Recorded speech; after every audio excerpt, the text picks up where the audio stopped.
Sandali, ano ba nangyayari dito? Scammer siya, oh. Totoo ba yan? Na marami kang na-scam sa Taiwan?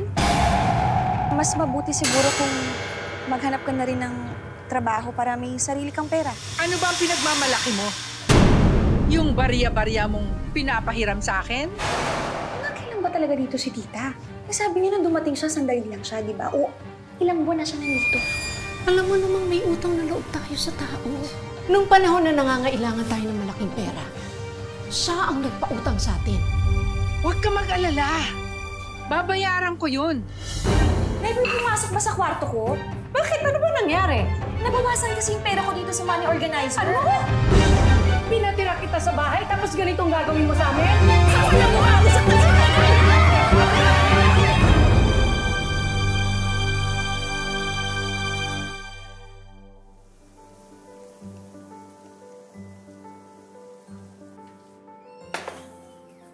Wow naman! Bango-bango naman ito, Nay. Parang sarap ng mga pagkain natin na yan. Eh, di ba nga?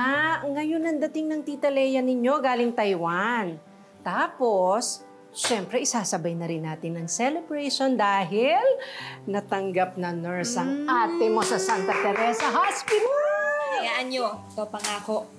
Pagdating ng panahon, hindi nyo nakakailanganing magtrabaho dahil ako na ang bahala sa inyong dalawa. Sinabi mo yan, ha? Nay.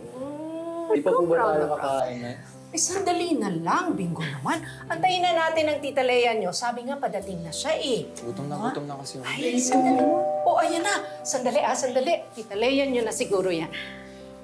Pinsan! Ayan ka na pala. Halika, tumayo ka! Kamusta? Pasok ka! Kumusta ang biyahe? Oh, ganda ng bahay mo ah. Tita.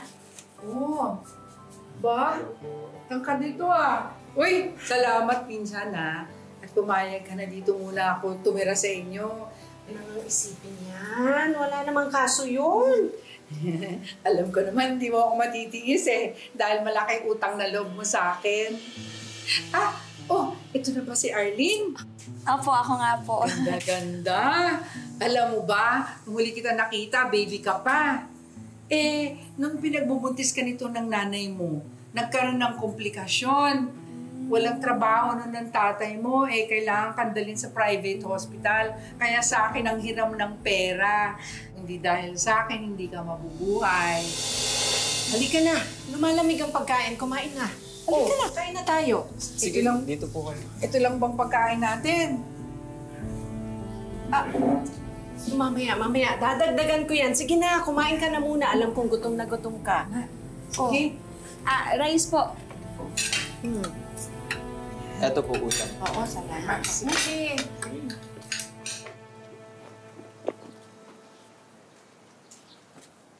Hoy, Bax! Uy, pautang naman ng Cutix, oh. Tsaka sabay mo na rin ng Kojix, oh. Leia, sobrang haba na ng listahan mo dito. Hindi ka na pwedeng umutang. Uy, sige na naman, Bax. Diyan lang naman ako kila Esther, eh. Hindi na nga ako pwede. Malulugi na po yung tindahan namin kapag puro utang na lang. Napakayabang naman ito. Parang magkano lang naman ang utang ko sa'yo. Magkano lang pala eh? Ba't hindi mo muna bayaran yung mga nauna mong utang bago ka umutang uli? Tita Lea, ano nangyayari? Ba't kayo nag-aaway? Paano kasi yung tita mo? Simula na pumunta dito, wala nang ginawa kundi mangutang na mangutang sa tindahan namin. Saksak mo sa baga mo yung tinda mo. Arlene, bayaran mo nga itong pangit na to para manahimik. Sweldo naman ngayon, di ba? Oh, Uy, ano ba, Arlene? Papayag ka bang mapahiya ako dito? Sige na, babayaran naman kita eh. Kim, magkano ba utang ni tita? 800 lang. Ganito na lang, Kim. Bayaran ko muna yung kalahati, tapos sa susunod na lang ulit yung kalahati. Okay lang ba? Tapos, baka pwedeng hayaan mo na munang makautang si tita nung kung ano man yung inuutang niya. Alam mo, Arlene, kung di dahil sa'yo, bubuntalin ko na yung tita mo. Sige na, bigay mo na sa akin ko. Oh. Sorry. Dami pang sinasabi, bibigay mo rin pala. Tita. Oh, di ko yan in-order. Tita, tama na nga. Halika na, nakakahiya na eh. Masyado kasi mayabang eh. Akala mo kung sino magsalita. Akala mo kanya tong barangay. Grabe. Tita, ikaw yung may utang sa tindahan, kaya natural lang yung reaksyon niya. Teka, sino bang kinakampihan mo. Eh ako ang tita mo eh. Akaimbierna.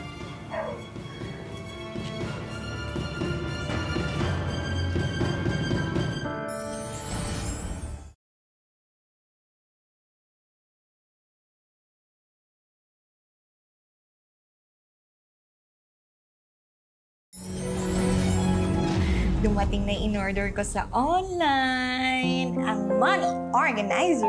Ganda! Ito pala yung nakikita ko sa social media, yung ginagamit nila pang ipon challenge. Ito nga yun. Bale, kada araw maglalagay ka lang ng pera dyan. Ate, ano po palang pinag-iipunan ninyo? Wala naman. Pang-emergency.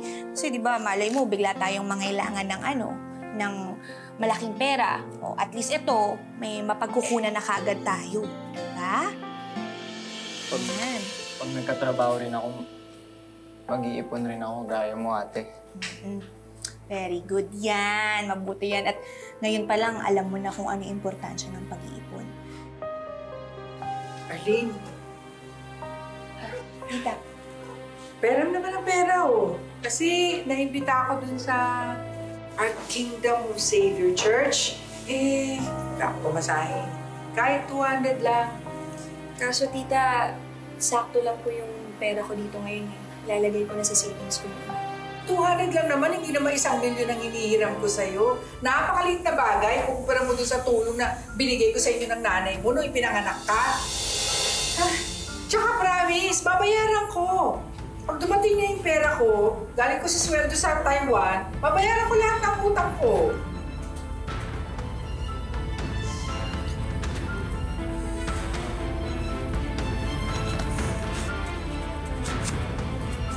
Ayan, thank you. Talaga, oh. Yan mo, ipagdadasal kita. Sana, pagpalain ka pa ni Lord, bigyan ka ng maraming pera, ha? Okay? Ay, sus.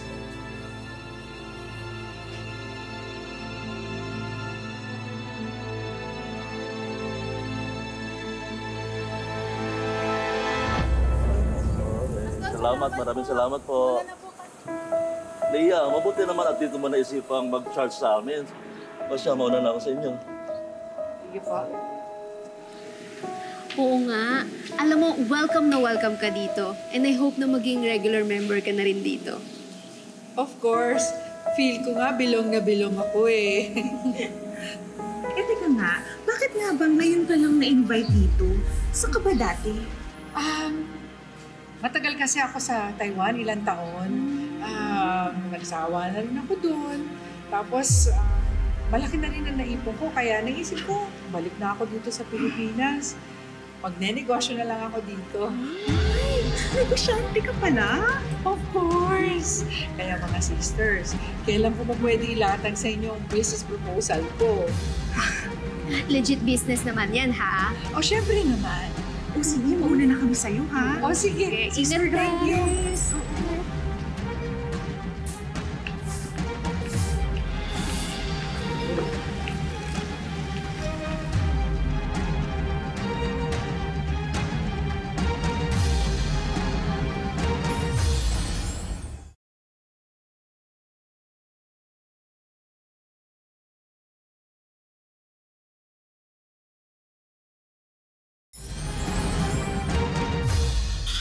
Nay, dito na po ako. Oh, anak. May pagkain po ba? Ay, oo, pinagluto na kita. Kumain ka mabuti, ha?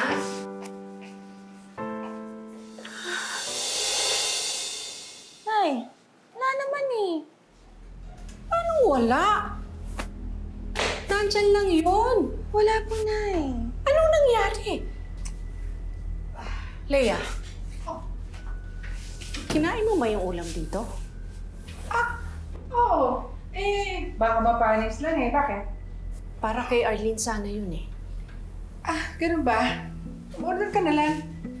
Sana man lang tinanong niyo muna si Nanay bago niyo kinuha.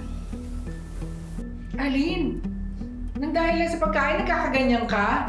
Ang dami-dami mong pera, parang wala pang 100 yun eh. Tita, hindi naman po yun yung point ko kung may pambili o wala. Yung pagkain. Hinanda ng nanay ko para sa akin po yun eh. Para sa kakarampot na karne, nagkakaganyan, nakalimutan mo na yata na kundi dahil sa akin, hindi ka buhay ngayon. Leia, Arlene, tama na. Leia, pumasok ka na muna. Maligo ka na. Init lang ng ulo yan. Sige na. Sabi mo yung anak mo. Nay, hanggang kailan ba talaga dito si tita? Sabi niya nung dumating siya, sandali lang siya, di ba? O, ilang buwan na siya nandito. Alam mo namang may utang na loob tayo sa tao. Pero Nay, binayaran na ni Daddy yun bago siya mamatay. Kahit na. Nung panahon na nangangailangan tayo ng malaking pera, siya ang nagpautang sa atin. Eh kung hindi niya ginawa yun, hindi ko alam kung ano nangyari sa atin, lalo na sa'yo.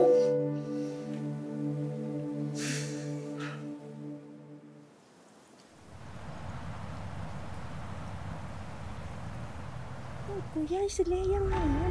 Nag-scam niya sa Taiwan eh. Scammer nga. Kaya palang ito Ay, Ako ba ang pinag-uusapan niyo? Hindi naman po. Pero hindi niyo naman po sinabi sa akin. Sikat naman po pala ko sa social media. Tingnan niyo po yung picture niyo. Kulot na po siya. Saan niyo nakuha yan? bakit ka nagagalit sa amin? Nakita lang naman namin yan. Eh, paano hindi ako magagalit sa inyo? Eh, wala kayong ginawa kung hindi makipag-chismis. Chismis kayo ng mga buhay ng ibang tao. Teka, Tita Leia mo ba yung nakikipag-away? Opo, Nay, siya nga. Anong nangyayari doon? Kaya wala na kayong inintindi kung hindi makipagkwento ng mga buhay ng mga tao. Sandali, ano ba nangyayari dito? Eto. Scammer yan. Kalat na kalat sa social media. Yan si Leia, oh. Scammer siya, oh. Hindi niyo ba alam? Ano to, Leia? Kaya pala umuwi. Totoo ba yan? Na marami kang na-scam sa Taiwan? Ayan, ang mukha mo. Teka, kaya ka ba umuwi sa Pilipinas para magtago? Tignan mo, hindi mo kasagot, oh. Tapos ikaw pa may gana mang away. Tara na nga. Tara na nga, mas scammer! Si Leia, scammer! Scammer! Tama na!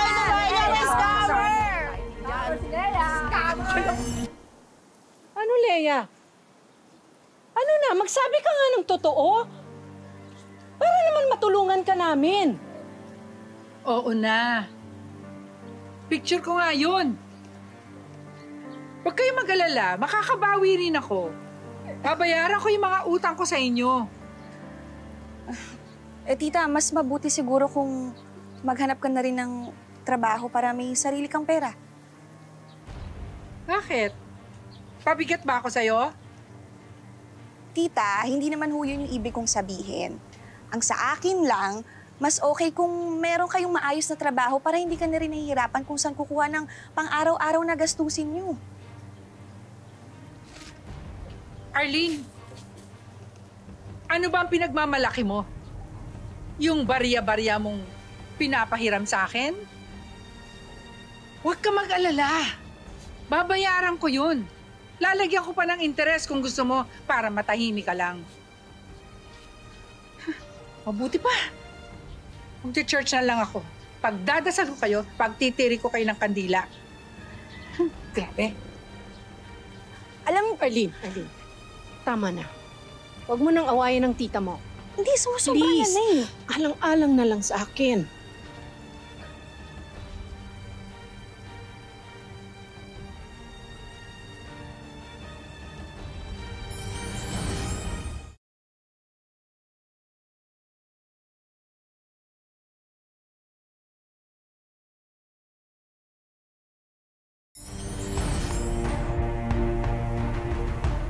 Sister, tingnan mo to. Hindi ba si Leia to? Ano?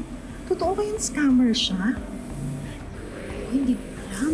Pero nakakatakot, no? Oo. Ako, inaaya pa naman niya tayo dun sa business proposal daw niya. Nako, kung sakasakali, kasalanan sa Diyos yung ginagawa niya. Eh, sana hindi naman totoo. Kaya, tingnan mo, oh. Siyang siya yan. Sildan, ano na? Kailan natin pag-uusapan yung business proposal ko? Set natin. Mag-coffee na lang tayo siguro. Mga next week. Next week. Sige, asahan ko yan May iba ako, sister. Pero huwag mo naman sanang masamain, ha? Alam mo, may napansin ako. Parang hindi ka nagbibigay ng ikapo tuwing offering.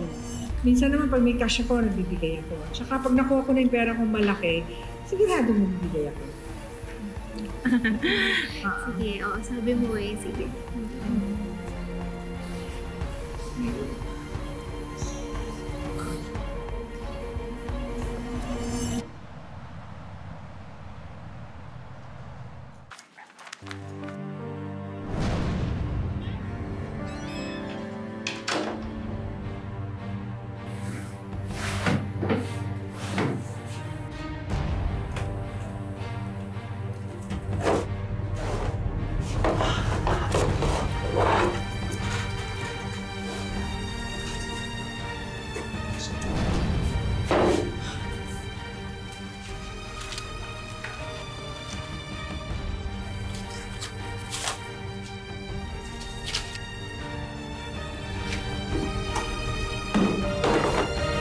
Konti na lang yan. Sige na. Ay, sus! Nay! Ano anak? Nay, pwede pumasok ba sa kwarto ko? Abay, ewan ko. Magdamag akong wala dahil na kay Mrs. Rosario ako rumarakit. Bakit? Ano ba nangyari? Nabawasan kasi yung pera ko dito sa money organizer. Ano? At halatang may pumasok. Gulo-gulo yung gamit ko eh. May merienda na tayo dyan. Nagugutom ako Tita, pumasok ka ba sa kwarto ko? Hindi. Bakit ako papasok sa kwarto mo? Ang bihira naman, no? Tayo-tayo na nga lang nandito eh.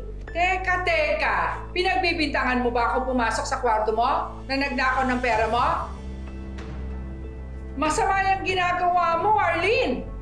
Bakit hindi ang tanungin mo itong kapatid mo, si Bingo? Alam mo bang nakita ko to, nahuli ko, na may nililigawan? Baka siya kumuha ng pera mo at ginagamit niya sa panliligaw niya. Oo, sige, aminin ko. May nililigawan na ako. Pero promise natin, hindi ko magagawang kupitan ka. Ginagamit ko yung mga natira sa baon ko.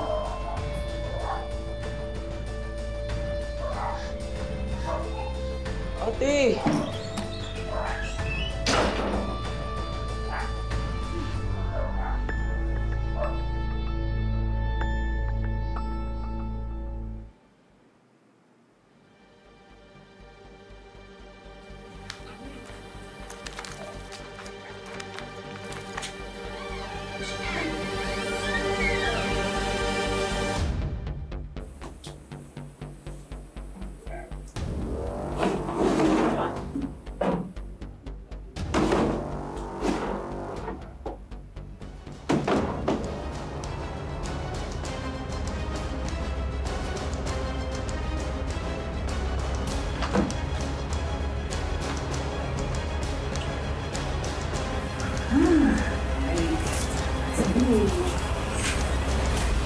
Pastor, ito po yung aking ikapo. Para dun sa mga kulang ko ng mga nakaraan. Salamat talaga. Thank you din po sa pagtanggap niyo sa akin dito. Mga sisters! Kailan natin pag-uusapan yung business proposal ko? Alika, coffee tayo, treat ko.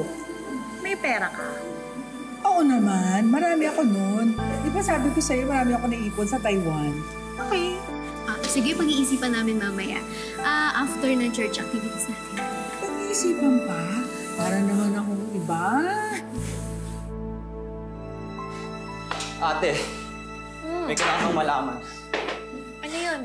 Nangiram kasi ako ng hidden camera sa kaibigan ko para malaman mo kung sino ang ngupit sa money organizer mo. Oh, tapos? Tingnan mo yung na-discover ko.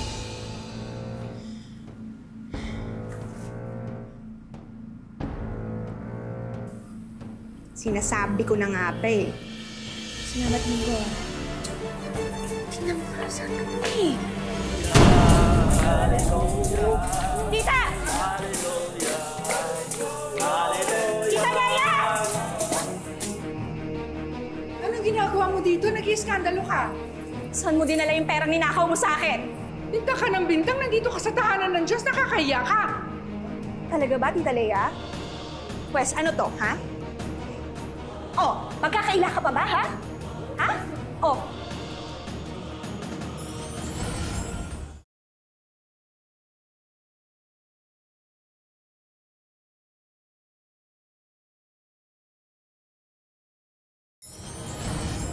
magkakaila ka pa ba, ha? Grabe ka, Leia. Pinatira kita sa bahay tapos ganitong gagawin mo sa amin? Ha? Alam mo, umalis kayo dito. Hindi kayo bagay dito. Ano ba? Pinakamusak ka na yung anak ko! Kapal ang mukha mo sa tasinanay!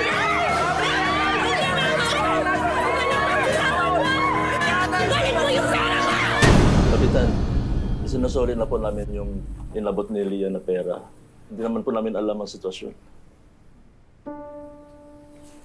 Ngayon, nasa uli na ang pera. Anong susunod yung gustong gawin? O nakakalimutan mo, ang laki ng utang ng loob. Tama na, Leia!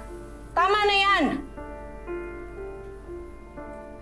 Hindi mo na ako madadaan sa panunumbat mo. Dahil sa totoo lang, ha? Matagal na kaming bayad sa pagkakautang namin sa'yo. Yung pagpapatira namin sa'yo sa bahay, hindi yun dahil may utang na loob kami sa'yo. Dahil yun sa pinsan kita, gusto naming makisama sa'yo. Di ba nga pamilyang turing namin sa'yo? Tigilan mo na yung kasasabi ng utang na loob. Utang na loob, Leia, makinig ka sa akin. Bawing-bawi na kami sa'yo. Baka nga sobra-sobra pa eh. Natural sa ating mga Pinoy ang tumanaw ng utang na loob. Pero tandaan po natin na ang utang na loob ay hindi lisensya para manlamang sa kapwa. Mga kapuso, sana po'y nagustuhan niyo ang kwento nating hango sa totoong buhay. Marami pa ang katulad ni Arlene na nagsusumikap para sa kanilang mga pamilya.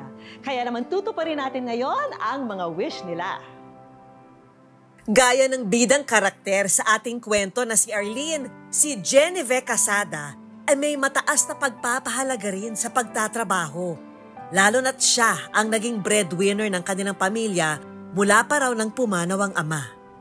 Sa katunayan, alang-alang sa kanilang lahat, sinikap ni Jenny makarating ng Saudi, kung saan nagtrabaho siya bilang helper sa loob ng 4 na taon. Halos 4 na oras na lang utulog ko. Linis. Lahat, may bata, 4 na pamilya. Parang binugbog ko po yung sarili ko sa pagtatrabaho. Nadagdagan daw ang hirap ni Jenny sa abroad dahil sa mga kalokohan ng kanyang mister dito sa Pilipinas. Yung mga pinadala ko daw po, nilustay lang. Yung kapatid ko po, yung anak ko po, pinabayaan. Ang ginawa ni Jenny, ipinagkatiwala sa ibang tao ang mga padala niyang pera para sa mga anak. Sa isang pastor na itinuring daw niyang ama. Ang remittance na para sa pamilya ni Jenny ay binulsa ng pastor. Yung pera po na hinaasahan ko na sana pag-uwi ko, wala daw po, na-scam daw po siya. Dahil tila sunod-sunod na ang gulo na nangyayari sa kanyang buhay, ay nagdesisyon na si Jenny na umuwi sa Pilipinas. Para magabayan si Jenny sa usaping legal, inilapit namin siya sa isang lawyer. The first thing we have to do is to send a formal demand letter.